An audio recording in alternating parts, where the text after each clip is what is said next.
All right, David. Obviously, a big decision for the Komets today. Talk a little bit about what went into the decision and how the decision process went along and was made eventually here as you were parting ways with Gary.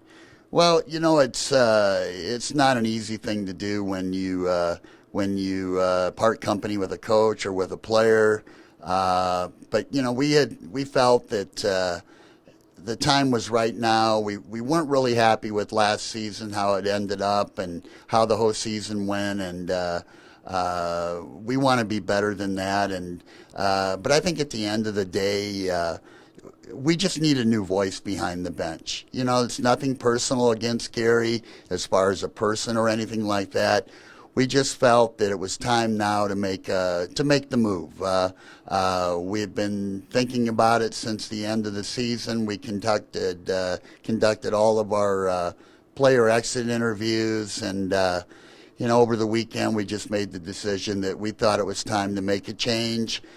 We wanted to make it early enough now so that number one, all of our players know what's going on. Coaches that are out there looking for a job know what's going on, and our fans know what's going on too.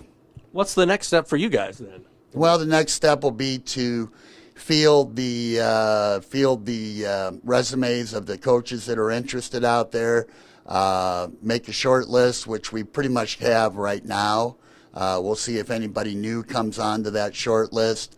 And I would think within the next 2 to 3 weeks, we'll have a new coach name. Oh, wow. How does this change the complexion of your offseason? Because I know you obviously want guys that play with a style that the coach that you hire is familiar with or enjoys coaching. Does it change certain things that you do throughout the offseason? Not really. I think all coaches like players that play hard.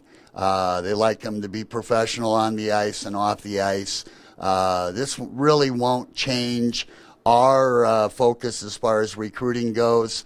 I've been doing this for 29 years now, and I put a lot of teams together over the years and brought a lot of players to Fort Wayne, and I'm very confident that we can do that, and with the help of a new head coach, we'll build a very, very strong team for next season. That's our goal. Nothing changes here in Fort Wayne. The culture stays the same, the winning culture, and our quest for an ECHL championship. Yeah, final question for me. Gary's been with the Komets for 10 years, 4 years as an assistant, went to Pensacola for a couple years or a year, and then, back as the head coach. So a guy who's been here for a decade, how difficult is it on a personal and a professional level to kind of part ways with a guy that I know you guys know and love? Well, I brought Gary here from, he was here originally as an assistant, and I approved that move when Al brought it to me, Al Sims, and, Gary went down to Florida and was the winning coach in Florida the year that he was the head coach. Came to us. It's difficult. It's difficult. Gary's been here a long time. He's done a lot of good things for the Komets. He's a hard worker. But I think this move will not only benefit us, but I think in the long run, it'll benefit Gary too. He is under contract for next year with us, and we will honor his contract unless he gets a coaching job somewhere else. So does that mean you guys pay him regardless? Yes, we pay him, but if he gets a new head coaching job somewhere else or a coaching job, then that contract with them would take over and we wouldn't be paying him anymore. All right. Anything else you'd like to add?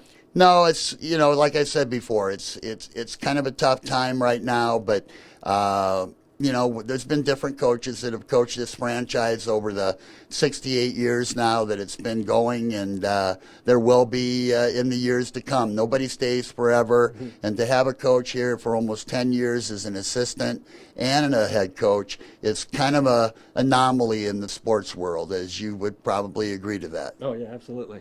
All right, I appreciate it very much.